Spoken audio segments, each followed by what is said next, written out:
Assalamualaikum warahmatullahi wabarakatuh. Halo semuanya, kenalin nama aku Nadia Aksata Marinda. Aku dari mahasiswa program studi fisioterapi Fakultas Ilmu Kesehatan Universitas Muhammadiyah Surakarta. Jadi di video kali ini aku mau nge-review sedikit materi di salah satu buku yang menurut aku bukunya itu bagus banget. Nah, jadi bukunya itu ini Clinical Kinesiology and Anatomy. Buku ini tuh terdapat 22 chapter, tapi yang bakal aku review di video ini cuman dari chapter 9, yaitu tentang shoulder girdle. Jadi di chapter 9 ini aku nggak bakal jelasin langsung semua materinya, cuman aku ngambil beberapa materi dari general anatomy question dan functional activity question yang ada di chapter 9 ini. Oke, langsung aja kita ke review materi yang pertama. Aku bakal ngambil dari general anatomy question yang number 1. Identify the structure that make up the shoulder girdle, the shoulder joint, and the shoulder complex. Nah, jadi dia itu minta untuk identifikasi struktur yang ada pada 3 terminologi ini, yaitu shoulder girdle, shoulder joint, dan shoulder complex. Nah, dimana kita tahu untuk shoulder girdle itu adalah terminologi yang strukturnya meliputi clavicula dan scapula. Sedangkan untuk shoulder joint adalah terminologi yang meliputi humeri dan glenohumeral joint. Kemudian ada shoulder complex.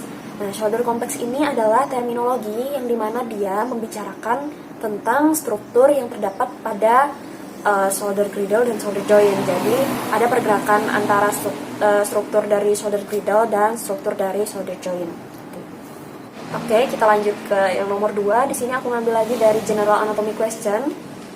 Given that the scapula is shaped somewhat like a triangle. Jadi benar ya, scapula itu kita tahu bentuknya menyerupai dengan segitiga, tapi tidak persis seperti segitiga, hanya menyerupai segitiga.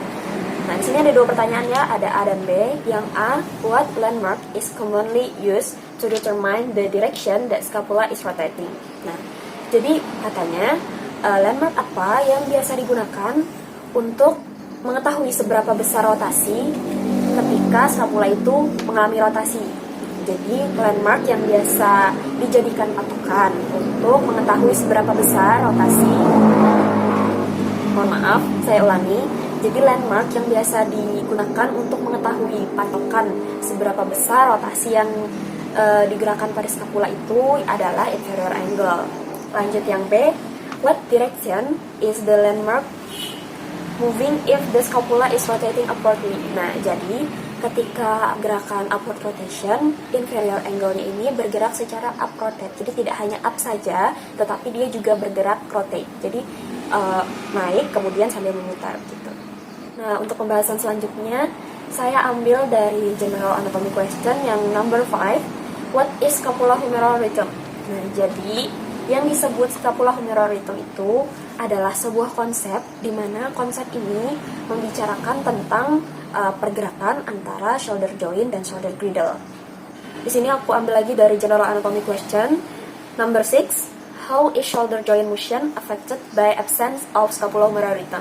Nah, jadi ini sekalian memberi contoh dari bahasan sebelumnya ya.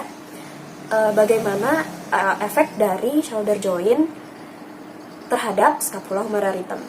Nah, jadi ketika di 30 derajat abduksi pertama itu merupakan murni gerakan shoulder joint.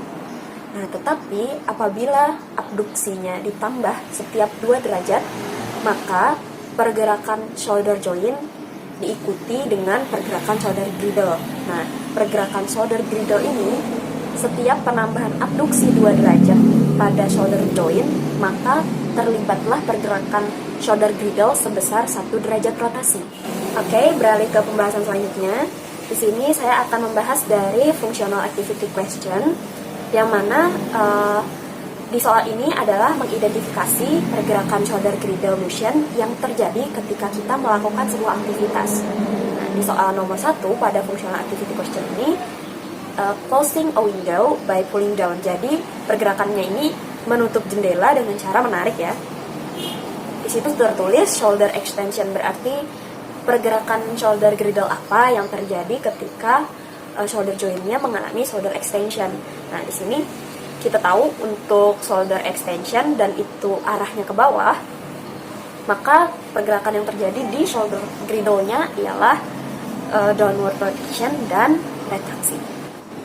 Oke, mungkin sampai situ saja sedikit review materi dari saya.